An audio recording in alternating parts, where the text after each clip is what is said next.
to amma kuma an nuna musu da su je da program din sun ka nuna don haka lokacin da an ka turo da invitation lokacin an kai shawarar da a yi shi saboda aikin lada ne in ba a yi shi ba ko a'a ne an ka yi shi zai yi ne ya wuce kuma mun san kai ma za ka ba da shawara ka fi so ka ga an yi wannan program kamar yadda an ka saba yin shi duk shekara to da Allah a yi mana gafara saboda short notice ɗin da mun ka bada kamar yadda kowace shekara muna celebrating in wannan rana World Orphans Day a wannan kungiyar tamu mai suna Center for Supporting Vulnerable Household Women and Children Initiative.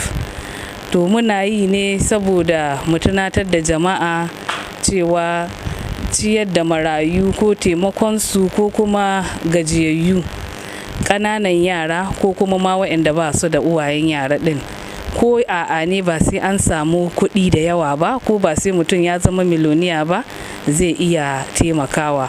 In kowa ya san haka makwabcin shi ba zai kwana da yunwa ba ko kuma wani abu da makwabcin shi ka bukata harka asibiti da mi da bai karhin shi ba zai iya taimakawa kuma za mu rage vulnerability cikin mu da kuma ƙananan yara da ba su makaranta da mi tun da gare su ne in sun girma ba su samu kulawa ta musamman ba zai zamanto girman su sun buwaye mu zuwa gaba.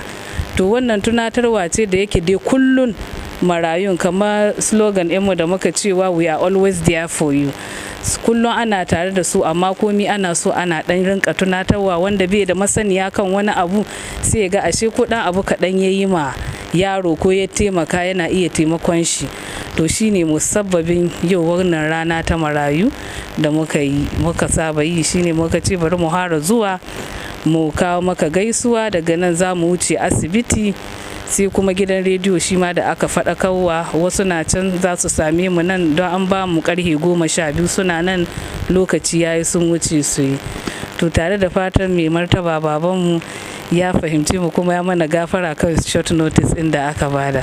Assalamu alaikum rahmatullahi barakatuh. أعوذ بالله من الشيطان الرجيم بسم الله الرحمن الرحيم لا حول ولا قوة إلا بالله العلي العظيم jama'a ina mana sallama irin ta musulunci assalamu alaikum wa rahmatullahi ta'ala wa barakatuh. Alhamdulillah mun ji daɗi da Allah ya ba ku ikon zuwa kuma haka zo ana ba da haƙuri mutum ya ce what is supposed to be is supposed to be right ba sai a wuri ya ƙure da sana'ar ta mutum ba shi lokacin da aka bani da dare ne masa hannu da nake a kawo sarkin gida ya aje na sakatare ya zo ya bashi ya ta filis za a ci annan alhamdulillah sai ba ku kun zo muna fatar can gaba za a gyara ya kamata ba ku wacce notice ba idan za a garawa ko da ya rage a roki ne ko 2 days ko 3 days sai a kawo sai mu sa cikin wata ɗin mun san da cewa wanda program da ke kai an kala da haka na ba ta za a gyara kuma wannan ƙuduri da kuke da shi a ce ya kama rayu Allah ya rika maka shi da muku ba kuma Allah ya sa a yi nasara kuma muna fatar can gaba za a haɗu da so many strategy kila wa marayu kawai da haɗa uwayen marayu akwai wasu komai ba su da kula da gidajensu ko da daga shi sai mata ta ne da zai iya balle ga yara da balle waɗanda aka mutu aka bar musu yana ɗaya daga cikin contributing factors da ya sa yara suke lalacewa suke zama ƴan ta'adda wanda mai waka ce wurin da ba ka da shi ko ba ka ba da shi da kai da ɓarawo shara ka wannan irin abubuwan su ne suke sa yara su shiga wani yanayi su fara abubuwa na ta'addanci ba tare da ɓata lokaci ba muna godiya da wannan ziyara da kowa kawo kuma muna fatan Allah shi ƙara ƙarfafa wannan ƙungiya ta ku da ba ku ikon tsayawa ku taimaka mu bayan Allah ya hau waɗanda ba marayu ba Allah ya kare shi tsakanin ku. Amin karamin karama. Allah shi ba da sa'a. Amin dan malam Ashifa. Allah ya sa a ƙara fahimtar ku. Amin magajin koro. Abin da kuke sani alheri Allah ya haɗa ku. Amin bawan Allah. Mun gode ƙwarai. Duk fasawa salwa lafiya mai aikin musulunci. Amin martaba ta. Da farko za mu sauki mutum cikakken sunan ki da Allah. Obaida. Obaida. Gashi an kawo wannan tallafi a wannan asibiti ta mata da ƙananan yara wato King Fahad bin Abdul Women and Children Hospital da ke nan garin Musu. Menene aka hannunta miki a halin yanzu? 2,000. Tallafi ne aka baki? Tallafi ne. Da alama kuɗi ne ko me? Kuɗi ne. To wani farin ciki kika ji lokacin da aka Wallahi na ji daɗi farin ciki ƙwarai. To ta addu'a zaki ga ita wannan rana ta marayu da ake yi a yau kuma ga tallafi ya zo hannun ku a asibiti. Wallahi mun gode ƙwarai Allah ya saka da alheri Allah shi biya. Mun gode Allah. Da farko da Allah na so dan ci cikakke da sunan ki. Da farko ki dan gabatar da Maryam Usman. Masha Allah. Gashi an zo a cikin wannan asibiti ta mata da ƙananan yara wato Women and Children Hospital da ke nan garin Gusau. A wannan rana ta marayu ta duniya kuma an ci karo da ke a cikin wannan ɗakin jinya. Menene da aka hannunta miki a halin yanzu? An ba da kyauta. Tallafi ne aka shigo aka bayar. An ba da taimako. Na menene? Na kuɗi. Masha Allah. To wani farin ciki kake ko kuma wani fata zaki ga wanda suka yi wannan taimako a kai? To Allah ya sanya musu albarka. Allah ya ba duk wanda yaro ne bai da lahiya. Su kuma Allah ya ƙara ɗaukaka wagga ƙungiya ta su. To wani fata za ki ga ita kanta gwamnati ka cokan wadda ma'aikatar da ta gudanar da wannan aiki a hannun yau wato ma'aikatar mata da bunƙasa walwala da jin daɗi. Wani fata za ki ma ita gwamnati da ita kwamishinar? To Allah ya hore masu ya ƙara ba su ikon kyautata mu dukkan wani mabuƙaci.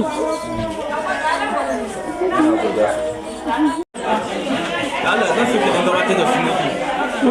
Suna? Rabatu Usman. Allah ga kina cikin waɗanda aka ba wannan tallafi da aka bayar a yau ta wannan rana ta marayu ta duniya. Wani fata za ki ga ita hukumar da ta ba da wannan ainihin tallafi? Fata ta ita ce Allah shi saka da alheri kuma Allah shi ba da lada ya ba da sakamako aljanna firdausi. Duk wanda an ka ba Allah ya sa ya umfana kuma Allah shi ba yaran mu lahiya da albarka annabi da hasken alkur'ani. Mun gode Allah ya biya ya saka da alheri. Masha Allah, wani kira zake ga masu hannu da shuni ina shigo cikin waɗannan tallafi da ya kamata su shigo na harkar marayu da waɗanda ba su da ƙarfi a asibitota da wurare kula da jin gai? Lalle kwarai ina kira da masu hannu da shuni wanda Allah ya hore mawa shi taimaka mu wanda ba ya da shi don shi Allah shi ne malakiyo mai jini mai taimako bai rashi sai dai ƙari sai dai samun kai ya ƙari amma ba yayin ƙasa. Allah ba su ikon taimaka mu na ƙasa gare su da albarka annabi da hasken alƙur'ani. Okay, I'm Zainab Yeye, the Senior Matron of Pediatric Medical Ward, King Fahad, and Women and Children Hospital. Please, we want you to express your appreciation for these visitors that have been visiting this hospital today, for this contribution that come to give the people of this ward. We are very grateful. We thank the people that came. We thank them. At least they have been able to help most of our patients that need help, and most of them that are less privileged are able to give them money to support them for medical treatment and further management. So we want to say thank you to you people. May Allah bless you and reward you abundantly. Thank you. You're welcome. Farko za mu so ki gabatar da sunanki. Sunana Badi'atu Lawal. A wata asibiti kike aiki a matsayin ki ne a wannan asibiti? Ina aiki na asibitin King Fahad ko ɗakin yara. Okay. To gashi yau ranar marayu ta duniya wannan ma'aikata da wannan tawaga ta zo ta raba tallafi ya kika je a lokacin da aka zo aka raba a wannan asibiti. Gaskiya alhamdulillah mun ji daɗi tunda ana fama da yanayin rayuwa yanzu da ake ciki. Kaga uwayen yara za su ji daɗi an tallafa musu. Wani bai da kuɗin siyan magani, wani tun shekaran jiya kila ma an rubuta mai bai da shi, amma yau kaga Allah ya sa an sun samu kuɗin siyan magani. Duk da matsalar abinci da aka fama da ita, da yanzu an samu masu taimaka musu ana kawo musu abinci, wani in bai sai ba yana iya ƙara siyan abinci da su ba, in bai da kuɗin zuwa gida yi wanka ya dawo yana iya samu kuɗin abin hawa. Kaga an ji daɗi, Allah ubangiji ya saka musu da alkhairi. To wani kira zaki ga su masu hannu da shuni na su shigo wanda ba gwamnati ɗaya ba, misali akan tallafawa marasa galihu da marayu saboda haka? To ba ma marasa galihu ba, ko masu kuɗin ciwo ba tara su aka yi ba. Mafi aksari mutum ma yana da hali za a kawo yaro asibiti, kuɗin da za a sayan maganin babu, to balantana wanda bai da hali. Ga 'yan gudun hijira sun yawa yanzu, mafi aksari su ne aka kawo a asibitin ga, ko da za su zo ba su da kuɗin da za su sayi magani, kuma maganin ga ba ko shi aka samu shi kyauta na asibiti ba, ko da an samu na kyauta gaskiya ba a samu waɗanda aka so first treatment ɗin da za a ba yaro, irin IV drugs da IM injections duk ba a samu su, sai dai oral drugs. To kawo ko yaro yana buƙatar abin da za a fara ba shi IV da IM, to suna samun oral, amma ya kamata a ce sun taimaka an rika ba da alluran da aka bayarwa na jijiyoyi, su ne IV din, a taimako da su. Kuma in ma ana iya a samu mutane inda za su rinka ba da kuɗi dan an zo mabukaci a taimaka a bashi, ana bukata.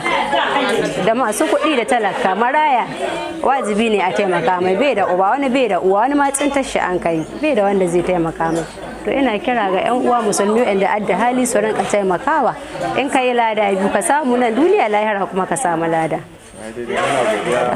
Allah ya saka musu da alkhairi. Ta asusa kungiyar Assibitoci da kuma mega ku a cikin asibitin babban asibiti ta Gusau wato General Hospital, menene wa'inda al'amura ne kuka zo yi a wannan rana ta marayu ta duniya? To na farko dai ina muku sallama, assalamu alaikum rahmatullahi wa barakatuhu. Wata yau Allah ya nuna mana ranar marayu ta duniya 2023, wanda yake duk shekara muna celebrating don tunatarwa inganci ko kuma falalaci da marayu da kula da su, ko kuma mara galihu maza, mata da yaran. To da yake dai an ce World Orphans Day, kowa sai an ce maraya yaro ne daga haihuwa zuwa shekara 17. Sai mun ka yi deciding yadda muka yi duk shekara za mu asibitoci inda yara suke emergency da ni, sai mu tallafa musu da abin da Allah ya hore mana. Wasu kuma wanda a local government duka 14 da ake sponsoring duk shekara a yi musu komi na shekara, sai shekara ta sake dawa a sake sa musu, suma za a tuttura musu nasu.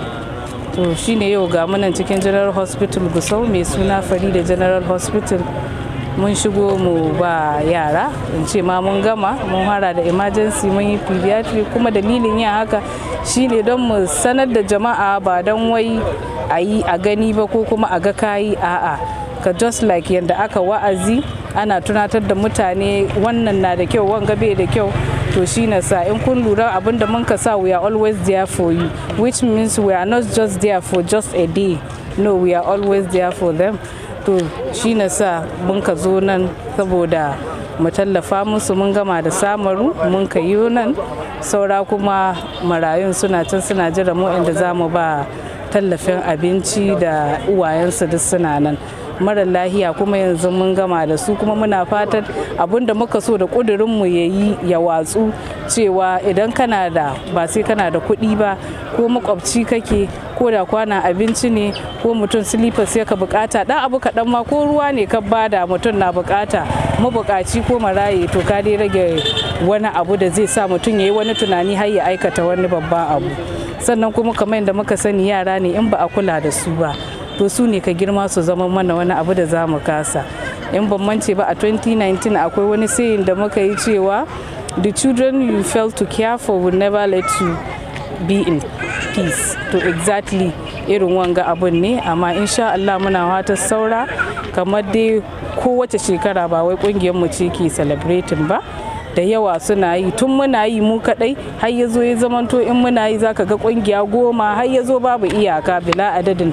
To kaga kenan kudurorin mu na watsuwa, wannan shine babban kudurin mu, saboda idan duk muka taimaka ma junan mu abubuwa za su rage mana, wani harka vulnerability ciki, poverty, everything duk za su rarrage mana.